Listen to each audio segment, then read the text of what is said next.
Scott Reynolds at PewterReport.com joining us here. Scott, it's finally here. Yes. We don't have to speculate anymore, but there was some news this weekend because we were going to spend this week wondering, gosh, could this Devin White thing linger even more? Yeah. But the Bucs got it done, Yep. so they're clear. And you say there's extra room under the cap as well.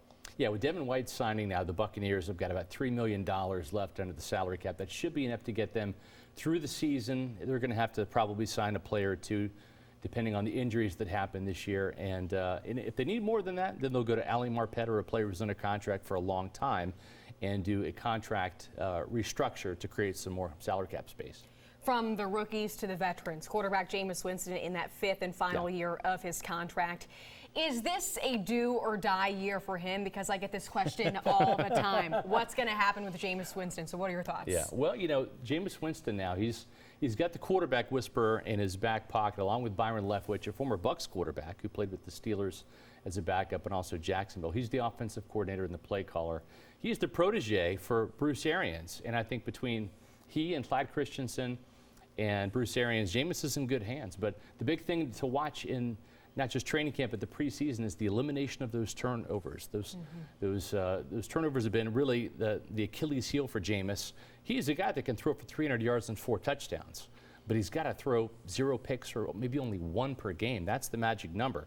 If he throws 2 and 3 interceptions, that's going to neutralize everything that he's done well in games and hurt the Buccaneers ultimately.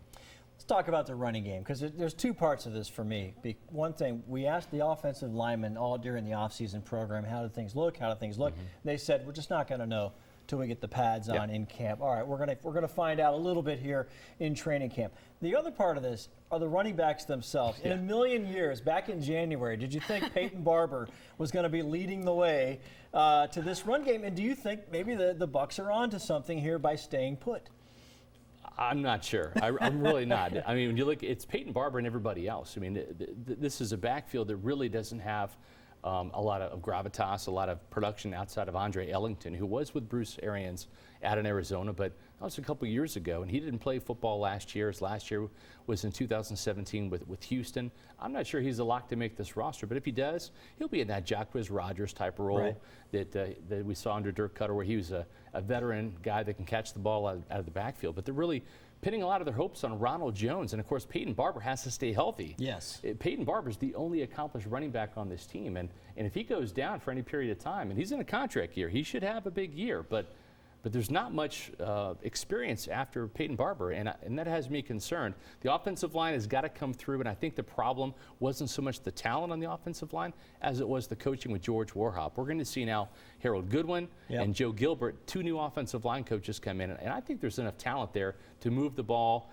and move the line of scrimmage up front and get this running game going. It's not going to be a top 15 running back situation and running game for the Buccaneers, but if it can be in the top 20, as opposed to number 32 or 31, that's a sign of progress. Now let's talk defensive backs, everyone's favorite topic, especially if you're a Bucs fan. We just heard the news, obviously Ryan Smith suspended, but this past draft, a lot of rookie defensive backs kind of competing for starting spots. How do you foresee this playing out come training camp and into the preseason?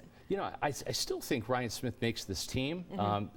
They knew about the suspension back in March, but it was announced just a couple weeks ago, and the fact they haven't really made any moves in the secondary tells me that they're counting on Ryan Smith to be that number 5 cornerback, that special teams ace, which is a role he thrives in, covering punts and kicks.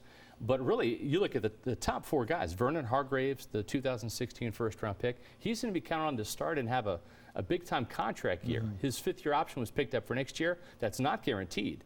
Neither is his starting role. He's going to get the first crack at it. So is Carlton Davis. But these 2 rookies, Sean Murphy-Bunting and Jamel Dean, keep an eye on those guys.